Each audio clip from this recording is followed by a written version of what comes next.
This is the Pearson Edexcel IGCSE Further Pure Maths from June 2022, paper number 1. Right, the first question is just a warm-up. It's rationalizing denominator. We should know we just need to times this by 3 root 3 minus 5. Just need to do the conjugate, change the sign here. Top and bottom, because of course that way you're just timesing by 1 and not changing the actual result. 2 times 3 is 6. Root 3 times root 3 is 3. So 6 times 3 gives us our first term of 18. And then, of course, minus 10 root 3 minus 12 root 3 plus 20 at the end. The cross terms cancel here by design. We end up with this, we cancel it down, we divide, which you've got to do, and then you've got to get this as your final answer. Good, so we should have all got that. Next bit is, we're essentially setting up some simultaneous equations here. We've got expression for x and h and x and y in terms of h. H is the total area, so that will just be 3x plus y plus 5x times 3x plus y plus 3x, because of course it's just a rectangle. You could expand that out, which I think I will do a little bit later. Given the area of the cross, which is this white bit here, is k, show this thing. So just break this into 5 sections, I guess. Yeah, simplify that up. Into 5 sections. This one is y times 3x. This one is also y times 3x. This one is also y times 3x. This one is y times 5x. And this one in the middle here is y times y. So y squared. And then, of course, we add all those things together. We get k, and we loosely show the thing that we were supposed to show. And now we set up the simultaneous equation. So we're told that this whole thing is this number here, and this thing is this number here. What you notice is when you expand this out, you very nicely get 14xy plus y squared because of these crosses and then this here. And then, of course, you can just replace this number here precisely with that stuff there and solve for x. So take away that, divide by 48 and square root. Not interested in the minus number, obviously. Then we put that x value into here, maybe. It doesn't really matter. I put it into here. Rearrange. You can get out the quadratic formula here, and eventually it turns out quite nicely to be this. If you do minus minus, you get a negative term for y, which obviously can't be the case because it's a length. So we get the positive term here of 10, and those would be our 2 answers. You can maybe say you reject that one there because you obviously will do.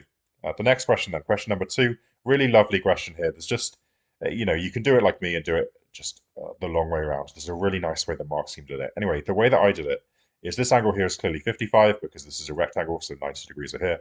Then we can do sine rule to do, sine 55 over this is sine this over that. So define that to be theta and do some sine rule, and we get this angle is this here.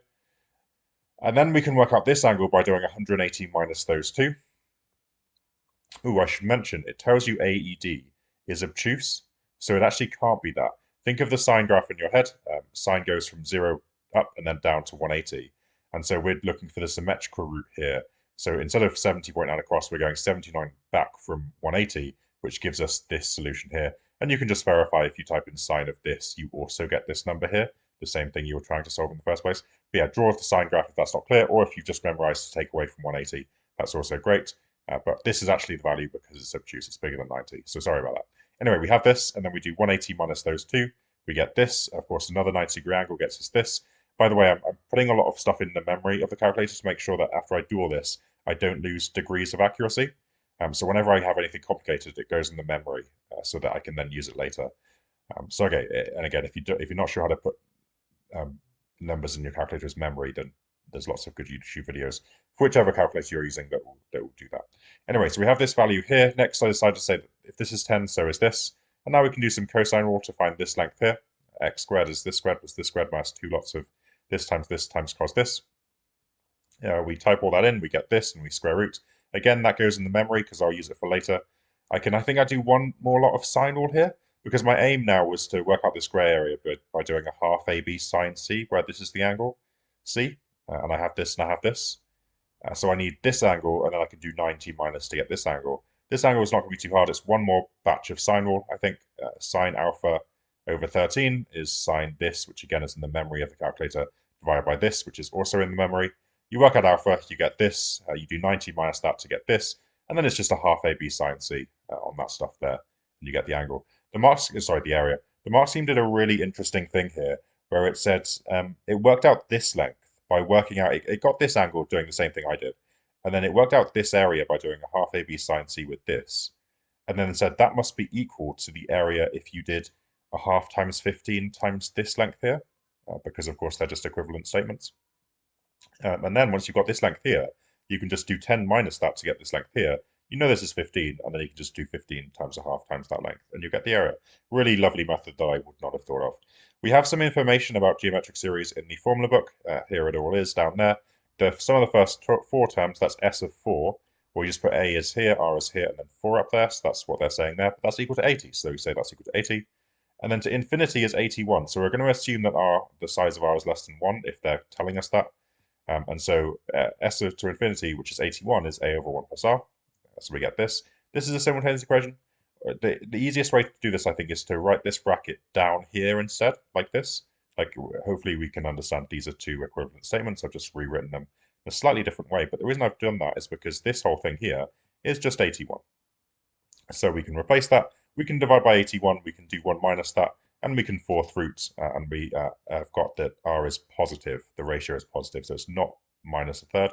So we have r as a third. And then we can plug it back into here. And we'll find a, which is 54, just in a calculator.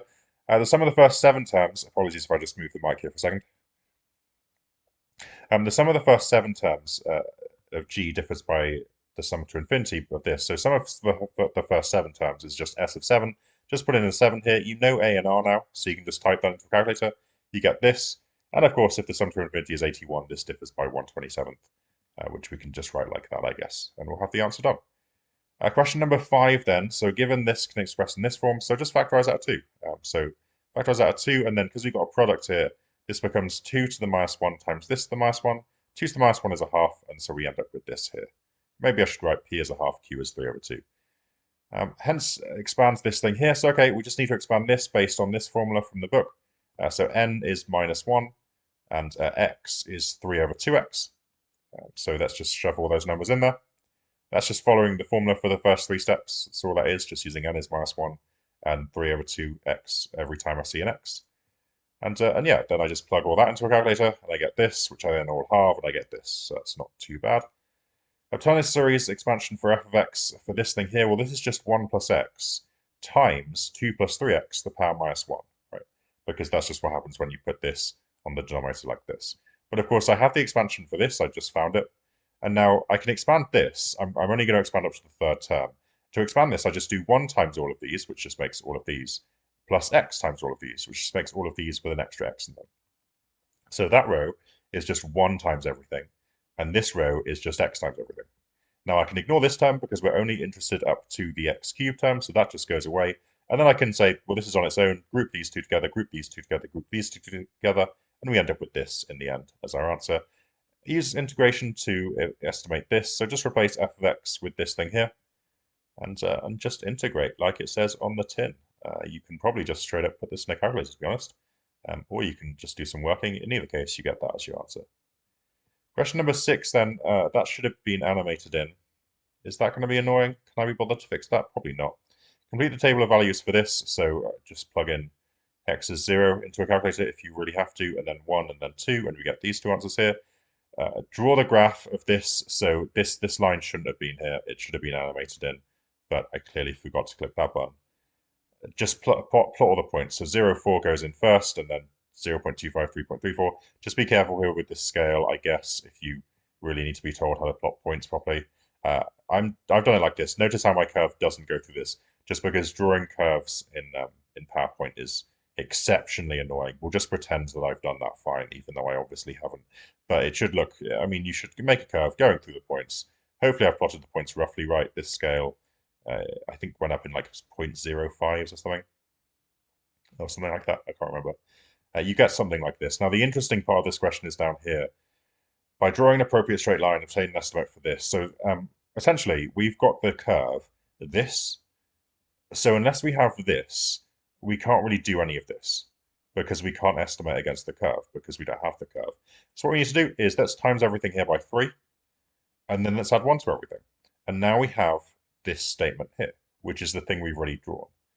So all this is saying here is, where does the line y equals 1 plus 3x intersects the curve y equals 1 plus 3x to the power minus x? That's what that's saying. And so what we can do here is we can obviously just draw the line y equals 1 plus 3x, which looks like this. And we can say the intersection here is about 0.55 or something like that. And we'll do the same thing here, right? So we're going to try our best to fashion this into this, and then just whatever's left on the left, that's what we draw. So the same idea.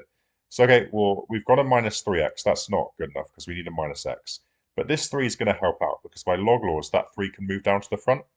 And then we can divide everything by 3. That gives us the minus x. We can raise e to the power both sides, and that's shaping up nicely. Times everything by 3 now because we need this bit. And then, of course, we can add 1 to both sides, and we'll end up perfectly with the thing we've already drawn. So this is asking, where does this line y equals 3x minus 2 intersect this one? To draw this, just put in x as 1, and you get 1. Put in x as 2, you get 4, and then you can draw that graph. 2 there and 4. And you draw that graph very nicely, and then you've got this intersection looks like it's about 1.25, 1.3, something around there. And yeah, that would be that question. Quite a cool question, I thought, aside from the trying to draw a curve in PowerPoint. We have a point with coordinates this on a curve here. Given f dash is this, let's integrate this to work out f. So just going to do the integral of f dashed, I guess. We're going to end up with a plus c, obviously, but we're told when x is 4, f of x is minus 104, so just plug that information in there. This all becomes minus 104, which makes c 0. If c is 0, that means the y-intercept is 0, because the constant term is 0. That's where it intersects the y-axis. Maybe just write that down with an exclamation. Or alternatively, you can just, do this and then plug in the point 0, 0 and show that it works, which it obviously will. Show that c has a maximum at the point this. Well, maximums are when f dashed is 0, so we set that to be 0. Now, to show that question, this is a cubic, and it's only worth 3 marks. So what we're allowed to do is just shove in 0.5 into here and show that that makes 0, which it does. So because when you put in 0.5 into this, you get 0, that means x is a stationary point. But we're being asked to show its maximum, so what we have to do is differentiate this again to find f dash dashed, and then put it 0.5 in, and we get less than 0, which means it's a maximum. If something's less than 0 in f dash dash, then it's a maximum. That's just a thing we can quote, and that'll be how we do that. The curve C has another turning point at A and another one at B. A is negative. Find the coordinates of A and B. So we have the f dashed here, and we're trying to solve that equation for 0. We know there's a solution at x equals 0.5. So we're going to use factor theorem here. If x equals 0.5 as a solution, that means 2x minus 1 is a factor. Because when you solve this, you get x is 0.5, right? Now, you could do this with some polynomial division. If you watch my channel a lot, you know that I never do polynomial division. What I'm going to do is I'm just going to write f dashed here, and then I'm going to factor it to a 2x minus 1, and then I'm just going to figure out what the other thing is by inspection. So 2x times x squared makes 2x cubed. I need 4x cubed, so I'm going to need another 2 here. Just 2 times 2 is 4. That's the only way to get x cubes from this expansion. Over here, of course, the other way around, minus 1 times minus 12 gives you plus 12. That's the only way to get a constant, because everything else is going to involve x. And here, if I just call this f, maybe, because I don't know what other letters to use. Looking at the x squared terms over here, I've got minus 12 of them. Over here, how do you get x squared? Well, you do either 2 times f or minus 1 times 2. So that's just 2f minus 2 equals this minus 12. Add 2 to both sides and divide by 2, and you get f is minus 5. Maybe just check that minus 19 equals the way to get x's from this. If you use f as minus 5, it does work. We end up with this. We can factorize this to this, and so solutions at 4 and minus 3 over 2. You're told a is negative, so that's the minus 3 over 2 one. So b must be the 4 one. You put minus 3 over 2 back into here, you get this. You put 4 into here, and you get this, and those would be our 2 coordinates. Determine the nature of them. You can actually just do this by sketching it and realizing what they must be, because the original graph is a quartic. But in any case, if you don't want to do that, you can use the double derivative that you found earlier and just put in minus 3 over 2. You get a positive, so that's a minimum. And put in 4, you still get a positive, so that's minimum as well. So they're both minimums. And we're done with that question as well. That's sure. Cool. Number 8 then. Volume of sphere is 500. So we've got the volume in the formula book. It's here. So we just solve that for 500. You get 2 free marks in this paper by knowing how to solve an equation. So that's nice. Now, this question's a little bit more weird.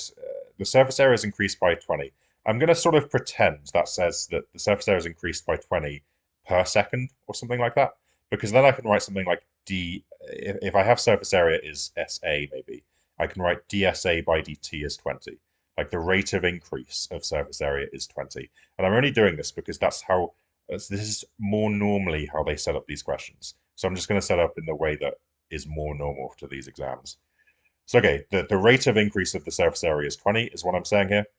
Now, what I'm being asked for, I'm being asked for the rate of increase of the radius to the same kind of units. So dr by dt, we can say it. That's what I'm being asked for. So how can I set up some chain rule that would actually enable me to do this? Well, dSA by dt, I think I could write like this here, right? dr by dt, which is what I want, times dSA by dr, because the dr's would cancel, and I just end up with dSA by dt, which is this here. So, but dSA by dr, I can just find by differentiating that with respect to r, it's that, and I can plug that into there, and I know that this is 20, so then I can divide by this, we get this, and that's my expression for dr by dt. Now, what else can we say here? Well, at the time, the initial condition was that r is 4.92. We did that in the first bit. The initial condition before this increase was that. So if I just plug that value into there, I can find the increase in r from the initial point, which is the same point that was measured from the increase of the surface area. So I think this works out fine if I just put that r into here, and I end up with that there as my answer. You can also verify that this is probably right. Like the much more normal way to do this question, obviously, without messing around with this for no reason, is just to work out, like you can work out the surface area from this r. You can add 20 to it. You can go backwards to find your new radius, and then you can find the difference between your new radius and this, and the answer is like 0.16. So you know that you've done this right, because you can just check it by doing it the normal way. So if you ever see that opportunity, do that, because the estimate should be relatively close if you've got it right. Much more normal questions here then. So we've got fx is this. Again, you can do polynomial division if you want to. I can't be bothered. I'm just going to say immediately x as that a must be 3, because there's an x squared from here, there's an x squared from here. X squared times x squared is the only way to make x to the 4. 1 times 3 makes 3, so therefore a is 3. Likewise here, when you expand this out, you get a plus 4. 4 times 16 is 64, so c must be 16. You can write the next bit out more carefully if you want to find out b. I've just expanded this out, and now I'm going to compare again. 4x cubes over here. How do I get x cubes over here? Well, it's either just b of them from this term, or minus 12 of them from this term. That's the only way. So, of course, b is 16 as well. We get this. I didn't even bother to write it down. So b is 16, and we'll just add that to the collection, I guess, and we'll have that. Okay, so we have a different curve here, which is this. And what is it asking us to do? Well, we know that we have roots at 2 and minus 3, so we may as well add them to the picture. And now it's saying that these two grey areas are the same, so we can say that the integral between n and 0, going upwards like this, because you go from left to right, don't you, is equal to negative the integral from 0 to. Why negative? Because when you integrate between 0 and 2, the integral is by default going to give you a negative answer because it's below the axis. So I just put a negative in front to make both of these two sides positive. And I can just do this, right? I can expand all this out, which is the same as the expansion of this. I can integrate this, which is the same as the integral of this. I can put in 0, which just obviously makes 0. I can put it in n, so it's 0 minus whatever I get from n. And I can put in 2. I can put in 0, which just gives you 0. So this ends up being not too bad. And yeah, flip all the signs over for this side, maybe. Evaluate this, and you get this. Times everything by 3, times everything by 4, I think. And then times everything by minus 1, and we eventually end up with exactly this statement, which is when you know you're onto a good thing, because you already know that you can write this statement as this, where a, b, and c are that. That was part 1. So we can just do that, which is also what it's asking us to do that. And you can just say, I know that because of part A. Find the exact coordinates of a then. Well, you know that you have a solution at 2, obviously, because like if you integrate this between 0 and 2, you're going to get the same area as if you integrate this between 0 and 2, which is kind of what this original question was setting up. So that's the trivial solution over there. So let's look for the solutions to this bit instead. So let's set this quadratic equal to 0, and you can use the quadratic formula for the second time today. Put it in a calculator. Now you get two answers here, of course. You get this one or this one.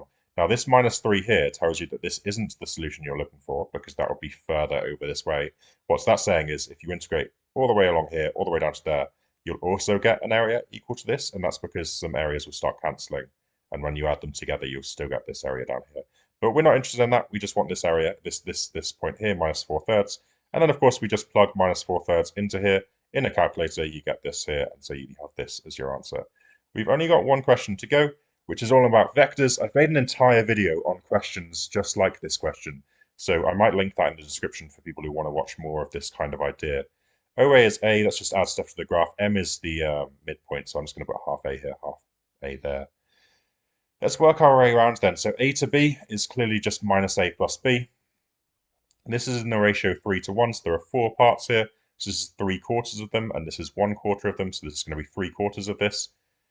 Which means A to, so that's A to P, I should say. which means O to P is just A plus that, because it's just A plus this. That cancels to make positive a quarter A, plus 3/4 B. So that's that's O to P is what I just said, which is this one here. M to N is this across here. Now to do that, O to N is the midpoint, right? Does it say? Yeah, N is the midpoint. So O to N is just half of this. So that's this way. And then M to M is just minus a half A plus that thing we just found out, which I can work out as this, and we'll be done with that as well. Now the point C lies on OB, such that A and C is a straight line, so it's coming straight down here. So that's the point C. Now O to C is clearly just a sum amount of this vector B, so we'll call it KB. However, what I need to do is I need to find another way of getting from O to C that isn't just this. And they've prepped you hard for this, right? They've made you find MN. So let's think about how we could use that maybe. A to N, I can do minus a half A plus M to N. So that's what I would do. So that's minus half A plus M to N. By the way, there are lots of ways you could have done this. So okay, let's have that first. So A to N simplified as this. Now A to C, because this is a straight line from A to N to C, A to C is just a larger multiple of this. Let's call that multiple M, where M is bigger than 1. So we're just taking this vector here, A to N, and we're just timesing by something bigger than 1 to get it down to C instead, because it's on a straight line. We can, of course, therefore say that O to C is just A plus what we just found out. It's A plus that thing we just wrote down. That's O to C, which I can then simplify to make this.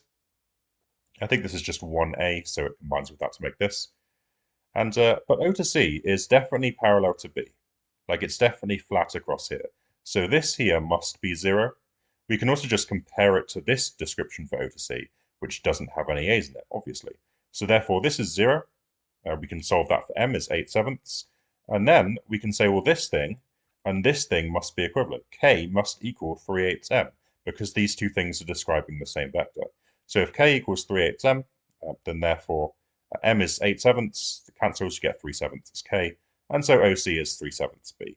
Again, I've got a vector. I've got a video, sorry. I'll put it in the description, going through lots of methods like that.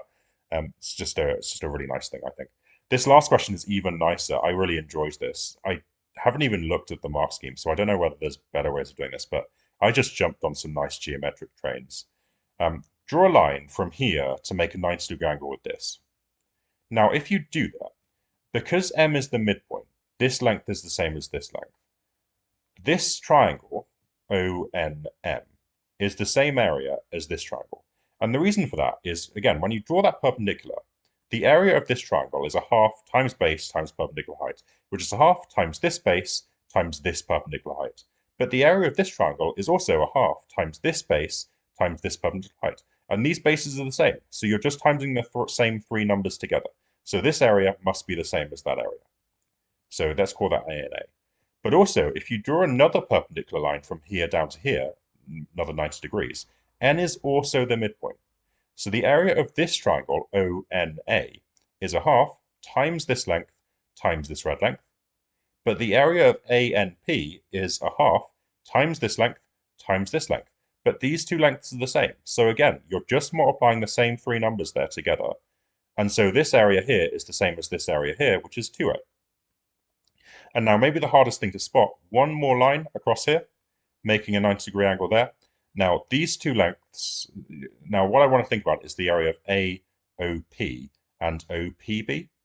But these two lengths here aren't the same. We were told way at the start their ratio 3 to 1. So this is length 3/4 and this is 1/4. We could maybe just say that's the ratio we've got here. So this length, in other words, is 3 times the length of this length. And so therefore, when we work out the area of these two triangles, like so OAP is going to be a half times this length here times this perpendicular height, and OPB is a half times this length here times this perpendicular height. Now those 3 numbers are almost the same, except this one is 3 times longer than that one, and therefore this area is going to be 3 times the area of this one here, just because the base is 3 times longer. You're just using one number that's 3 times bigger than in the other case. So, well, the area of this whole triangle is 4A, so if we just divide that by 3, the area of this triangle is 4/3 A.